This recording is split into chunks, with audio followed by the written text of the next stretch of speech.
こんにちは、ポロロです。今日はフェルマーの料理第7話の考察と振り返りをしていきます。毎週惜しみなく次々と真実が明るみになっていく本作。今回の動画の最後では残された謎をおさらい、考察もします。ぜひ最後までご覧いただければと思います。このチャンネルでは放送中のドラマの感想や考察、ストーリーの振り返りを行っています。コンクールのドラマではフェルマーの料理、マイホームヒーローの2作を取り上げています。ドラマフェルマーの料理の原作、放送情報や配信、見どころについてはこちらの動画で紹介しています。概要欄にも情報を載せておきますので、ぜひチェックしてみてください。フェルマーの料理の考察動画を上げ続けて1ヶ月半、いつもご覧いただきありがとうございます。実はチャンネル登録者数が500人を前に長いこと足踏みしています。今年中に500人を超えることを目標に頑張っています。まだ登録していなかったという方は、この日にぜひよろしくお願いします。前回も同じお願いをさせていただいたのですが、その回あってか登録者さんが増えました。個別にお礼を言えなくて申し訳ございません。本当に感謝しています。ありがとうございます。チャンネル登録は右下のアイコンをタップするだけ簡単なので、この機会にぜひお願いいたします。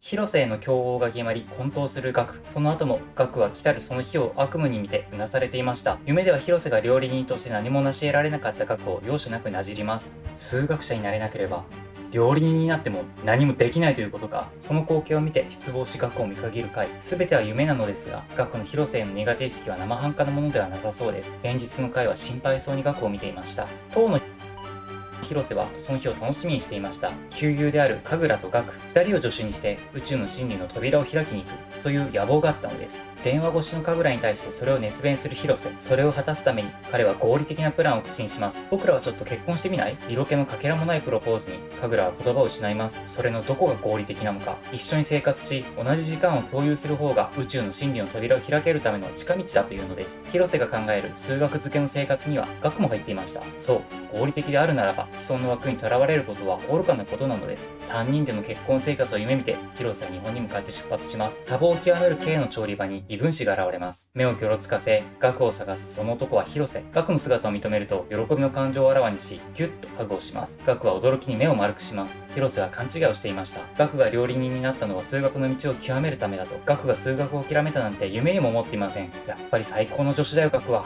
女子という言葉に狼狽するガク。一方的にガクに言いたいことを言い、広瀬は嵐のように去っていきました。ガクは自分が数学の道を閉ざしたきっかけこそ広瀬であったことを K のスタッフに話します。それは広瀬の天才性があまりにも突き抜けており、全くついていくことができなかったためでした。戦うステージを変えたガク。認めさせるためには料理で語るしかありません。カイや孫六たちに背中を押され、ガクは決意を改めます。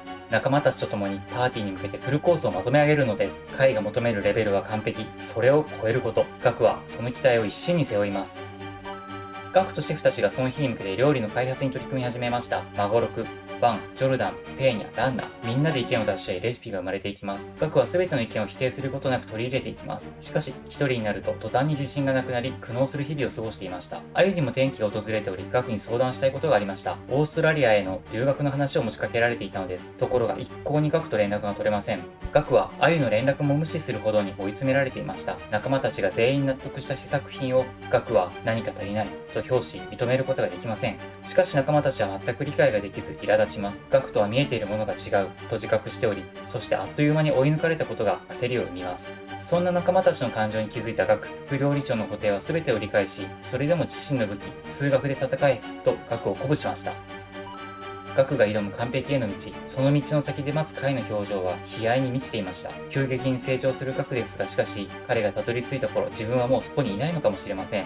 目に涙をためながら悔しそうに怒りをテーブルにぶつけました。そんなカイにランナは真の目的を問います。つい先日まで高校生だったガクに何を背負わせようとしているのか、ガクを後継者にするのかというランナの推量を否定し、カイは隠し事など何もないと強く断じました。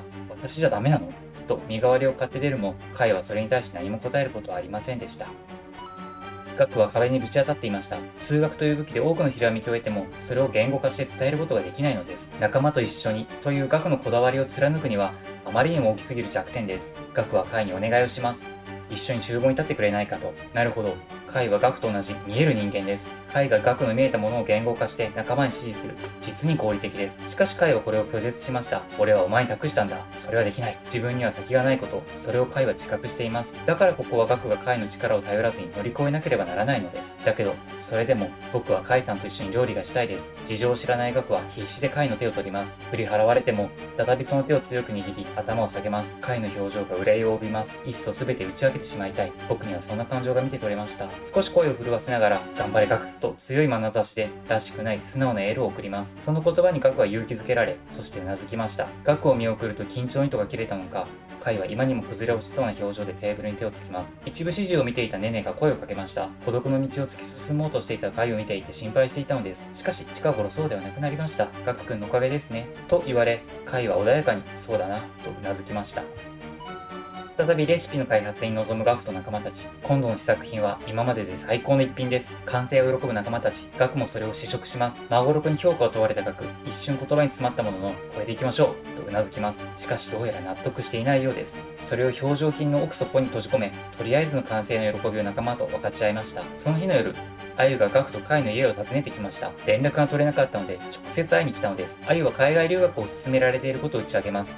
行った方がいいかなという誰がどう見てもこれは引き止めてほしいのだろうと察する質問に寂しいけどの前置きもなしに行った方がいいよと即答するガク。アユはその態度に失望します。もうガクにそういうの期待しちゃダメなんですよ。ガクは黙りこくってアユのことを見つめます。その視線は一点に注がれていました。また数字でも見えてんのかと茶化すアユでしたが、ガクは魚見さんしか見えていないとドッキリとする一言を放ち近づきます。慌てるアユ。しかしガクが衝撃的な欲望を口にします。これ欲しい。彼が手に取ったのはアユの着ているパーカーでした。富岳36景を模したイラストがプリントされています。数分後、アユはそれまでガクが着ていた服を着させられ、家を出ました。それは互いの健闘を称え合ったサッカー選手がユニフォームを交換する儀式のよう。最後に振り返ったアユ。そこには見送りもせず、戦利品を手に、ホクホクと今に戻っていくガクがいました。アユはため息をつきながらも、まだガクの体温が残るパーカーの匂いを嗅ぎました。ツッコミどころすげえな、この一連の流れ。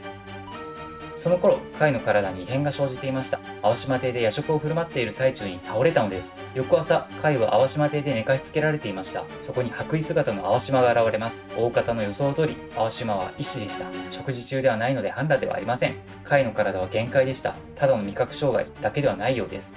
心配する渋谷はもう料理をやめろと愛弟子を諭します。カイは神を超えることを諦めるしかないのでしょうか。K ではランナが一人ディナーの仕込みをしていました。そこにカイが普段着のままやってきました。短期間ですっかり心身ともに疲弊したカイ。ランナに話しておきたいことがありました。先日後継者がガクであることを否定しましたが、それを撤回するというのです。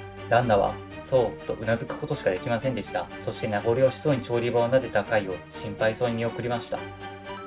迎えたパーティー当日、K で留守番をするランナー以外のメンツはホテルで料理の腕を振るいます。ガクはその中心でテキパキと指示を出します。その表情にはまだ緊張があります。そんなガクに孫六が励ましの声をかけます。ガクは力強くうなずきました。いい連携が取れています。会場では広瀬がグミをガブ飲みしていました。料理には一切手をつけていません。それを見た神楽がドン引きします。ガクがやってきて料理の紹介をしますが、広瀬はこれを拒絶します。食生活にも合理性を求める広瀬。栄養はサプリメントで補うので、食事は糖分さえ取れればそれでいいのです。そんなことより自分の助手として一緒にブリンストンに行こうと言います。ガクの話など聞く耳を持ちません。数学の天才を前に心を砕かれたガク、失意のまま調理場に戻りました。仲間たちは諦めるなとガクを知った激励します。料理に興味のない人間にどう食べさせるか、その難問にいつも通り挑戦すればいいだけのことという孫六の考え方に感心します。スーツ姿のカイも現れ、ガクを鼓舞します。お前にしかあいつに伝えられないことがあるだろう。その時、アイデアが湧き出てきました。ガクは富岳36景のパーカーを思い出します。そうか、自分があのパーカーを欲しがった理由はこれだったのか。ガクの戦いが再び始まります。完璧を超えたいです。改まってカイに宣言したガク。カイは超えるぞと自分に言い聞かせるようにジャケットを脱ぎます。これが最初で最後だとネクタイを緩めます。ガクは念願が叶うことを悟りました。カイが厨房に立ちます。二人の天才が織りなす息の合ったコンビネーション。仲間たちにもより一層の気合が入ります。ガクはカイにも臆することなく指示を出します。カイもところどころ助言を送るものの、あくまで脇役に徹します。料理の最中にもぐんぐん成長していくガク。脇役だったはずの男の成長に、カイの唇の端が少しだけ上がりました。再び広瀬の前にガクが現れます。つまらないという気持ちを隠そうともせず、ただただそこに座っていた広瀬。しかし、ガクが用意した一品を見て目を見開きます。神楽も驚いた表情で立ち上がり、何かを数えます。フィボナッチ数列。その神楽のつぶやきを聞いて、ガクは満足そうにうなずきます。そこから連想されるは黄金比、それは人が最も美しいと感じるバランスの比率です。数学的な美しさを料理にあしらい、広瀬の心をわしづかみにしたのです。黄金比のバランス配分比率1対 1.618 の前に、広瀬は美しいととろけた声を出します。額に勧められ料理をそのまま手に取る広瀬。初めて知る気色の感動に美味しいと打ち震えます。称賛する広瀬に額は言います。自分だけではなく仲間と一緒に作り上げたのだと。そうかと幸せそうな表情を浮かべる広瀬。全ては伝わったのです。広瀬は料理を否定したことを謝罪します。料理も数学につながっている。彼はそのことを見落としていました。学もまた天才だった。自分の助手をする必要なんてない。広瀬はかけねなしに学を褒め、対等な相手として認めました。真理の扉へ到達する道は一本ではありません。数学の天才も、料理の天才も、最後は真理へたどり着くのです。目指すところ一緒だ。固く握手を交わす二人。しかし刹那、広瀬の姿が滲みました。そして数字の置き換わり、最後は消えていったのです。何が起きたのか理解が追いつかず、うろたえる学。しかし次の瞬間には、広瀬が別れの挨拶をし、きびすを返す姿が現れました。学は自分が見た幻をありのままカイに伝えました。伴って去来した感情、悲哀。それは以前、孫六に抱いたのと同じ感情でした。まさか広瀬に対しても同じことが起きるとは、カイはその謎に対する解を持ち合わせていました。それは圧倒的な孤独。追いかける背中が失われたことで湧き上がってくるのです。カイにとっての渋谷がそうであったように、学は理解しました。人は高みに行けば行くほど孤独になる。孤高に苛まれる。ここに打ち勝った人間だけが真理の扉にたどり着ける。それがカイの持論でした。真理の扉を開けるのは仲間と一緒ではダメなのか。以前そう問うた学をカイは否定しました。その理由について学は気づき始めました。ダメなのではない。無理なのだ。と。学に孤高の意味を伝え、カイは振り返ります。兵はお前に任せる。学は後に語ります。それがカイを見た最後の夜だった。と。フェルマーの料理7話でした。学はついに K の料理長にされてしまいました。2週間の期間限定という条件のもとに引き受けましたが、この約束は果たされないまま、カイは姿を消してしまうようです。4話の動画では、人件費が年明けから一定なので、その前にカイが K を去ったと考察しました。しかしランナも心配していた通り、つい先日まで高校生だったガクに、背負わせて去るなんてさすがにないでしょう、と僕も話していたのですが、まさか7話で去るとは。人件費の謎が最悪の形で解明されてしまいました。ガクがカイの想像を上回る飛躍的な成長を遂げたことが理由の一つでしょう。当初は脇役を見つけたなんて意地悪く微笑んでいましたが、今や自分と肩を並べるまでの高みにたどり着きつつあり、カイは率直に喜んでいます。ネネさんも言及していましたが、1話や2話の高圧的で、時に冷徹なカイはどこへやら、すっかり角が取れてしまいました。ガクにかける言葉もストレートで優しくなっています。そして随所で見せる弱さ。儚げな笑み、そのギャップがまたたまらないのですが、しかしこれは死を前に穏やかになるというあれですか？素直に喜べない気もします。前回の動画に脳腫瘍などの病気から来る味覚堪能低下の症状ではないかとコメントをいただきました。いつもご覧いただきありがとうございます。ご明察です。今回カイが倒れたこともあり、その可能性が俄然高くなってきました。奇跡をもう一度とカイが願っていたシーンもありましたが、一度病に伏したものの奇跡的に復活することができたのでしょう。しかしその病状は確実に進行しており、その次元がドクター淡島によれば花見の頃までということになります。さて、もう謎はあらかた解決しました。残った謎はこちら。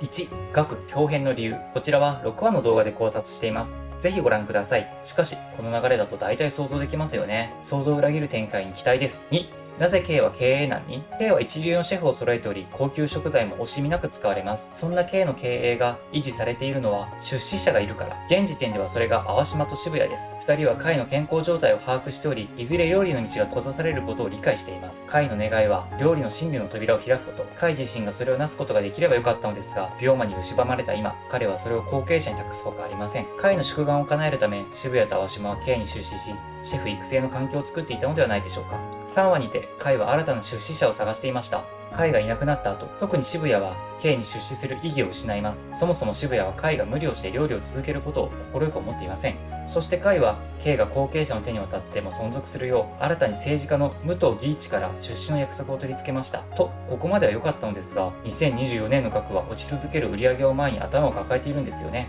武藤義一は出資をやめてしまったのでしょうか。額の料理に惚れ込んでいたし、娘の神楽の仲間でもある額にそのような仕打ちはしないように思えるのですが、これでは出資者に申し訳が立たないと頭を抱えていたのかもしれませんが、そんな単純な話ではないように思います。